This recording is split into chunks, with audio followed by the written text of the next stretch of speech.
Are you guys interested in being in the house business? House show? Are you guys interested in being in the house business? I'm not saying. Or is that a good place to lose money? I mean, because it's not my core business focus, and I've kind of made it part of the business plan is that I don't want to put too much mileage on the top performers by having them perform on shows where it's not going to generate as much revenue, where it doesn't make as much business sense to put the mileage on your guys. And I also don't want to put out an inferior house show product that isn't the top people. So if you do see us do house shows, they are going to be top shows with the top people, which means that we're not going to be doing 5 or 6 a week of them. So when we get into weekly TV, I'd like to get in a good rhythm of where we're doing, let's say, between 100 and 120 shows a year. And that doesn't mean busy, man. It's pretty busy, but it doesn't mean every performer is going to be on every show, but it means that you're going to get a combination of our top performers and every night.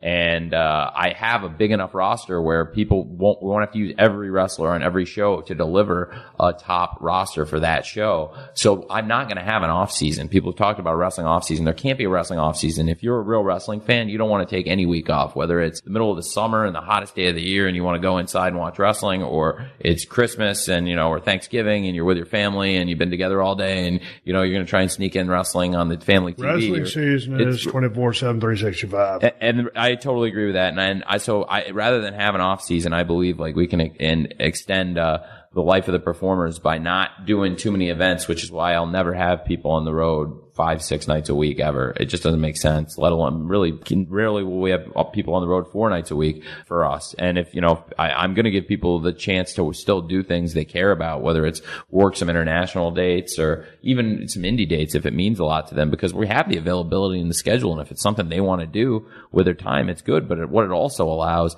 is stuff that hasn't really happened before, where you can have like a main event star like Dr. Britt Baker, a top women's wrestler who's literally a doctor, a practicing doctor, and has that career going on while she's on top. And like, she can go and sit with, She did a great job. That's the first time I'd ever heard of her. That's the first time I'd ever seen her. And all those women did a great job in that match. Yeah, they did an unbelievable job. And they worked her ass off, and it was hard hitting stuff. Kenny Omega and Brandy have done a great job, working with me and laying out a plan for the women's division and bringing in international performers, and domestically she's like a top star.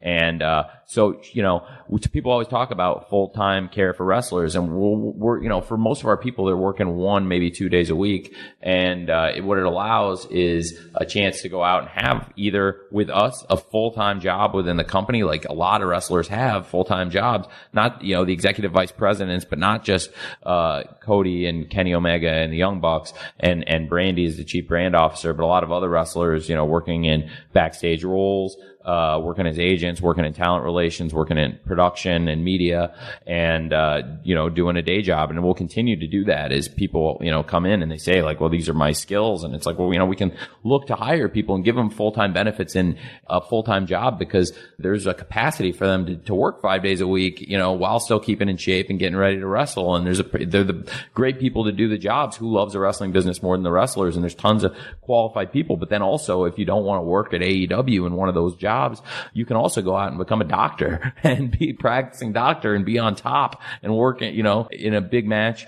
as a top women's wrestler in a top company in the world. So, to me, like, we're giving people, the best quality of life opportunities that anybody's ever given, because we're paying very well for what I consider to be like you said, 100. But can you sustain that business model? Yeah, I can sustain that business model because we have great media partners and I have great relationships with sponsors, and we're going to have the ability to turn this into a first-class operation very quickly, largely because of the interest of the fans. And the reason the fans are interested is because we have all these great wrestlers, and what I can do for them is give them a chance to shine, give them a promotion, give them media partners to work with them, to showcase them better than they've ever been showcased before, to put matches like those final 3 matches on the pay-per-view, and that segment with Bret Hart and MJF and Hangman Page to set up these big matches for our next pay-per-view with Hangman Page versus Chris Jericho for the title and Jon Moxley versus Kenny Omega. I can put these guys in this position with these media partners, these relationships,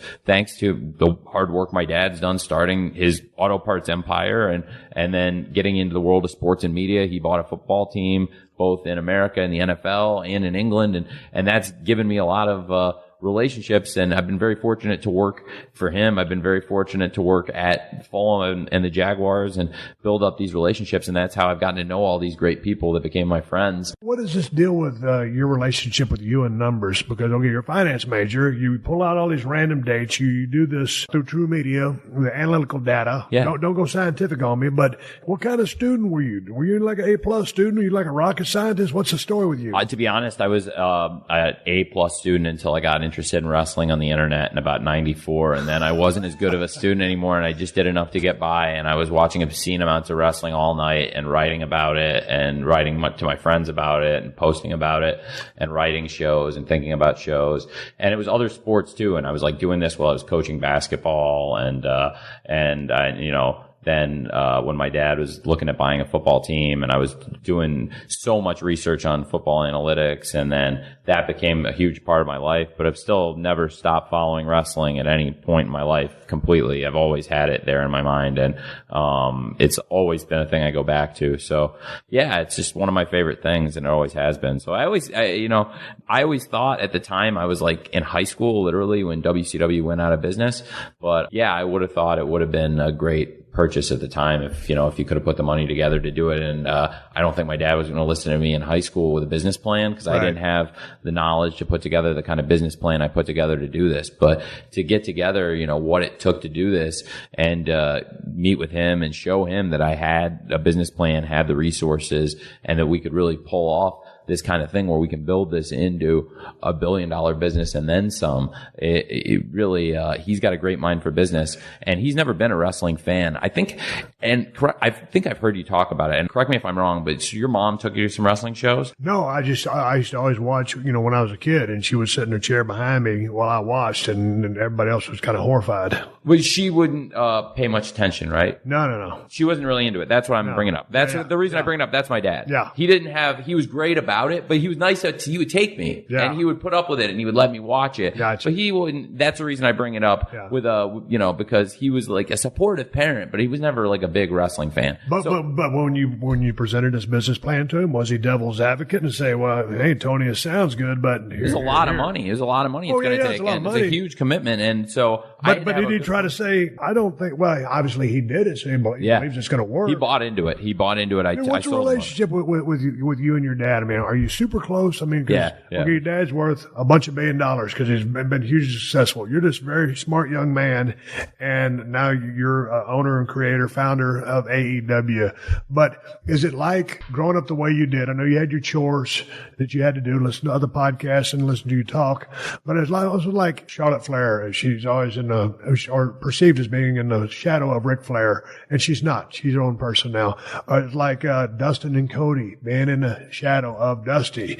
Did you feel like you had to do something to get out of the shadow of Shad Khan? No, I don't at all feel that way. And I don't feel like I want to distance myself from him in any way at all. Like, if anything, like, it meant the world to me that he was at Double or Nothing. And my dad... that's awesome. You want to hear something cool? You could talk to Cody about it. Like, Cody, right before he went out and did his entrance, I was on the headset, and Cody was over by the ramp, and my dad was walking backstage, and my dad and Cody were talking, and Cody told me afterwards, he was like, I was talking to your dad while I was about to go out. And I was like, really? I was over getting ready for putting the VTR on, and he was like, yeah, your dad came over and I talked to me, but it got me real loose. It was actually pretty cool. And I was like, well, you went out and had one of the great matches of our era. And so I guess it didn't hurt. I mean, and my dad told me the same thing. He's like, yeah, I had a really nice talk with Cody right before he went out there. And I was like, that is pretty cool to me. And no, it meant the world to me that he came, and had a great time, and that he's been so supportive with it. But no, I don't want to distance myself from him at all. We are super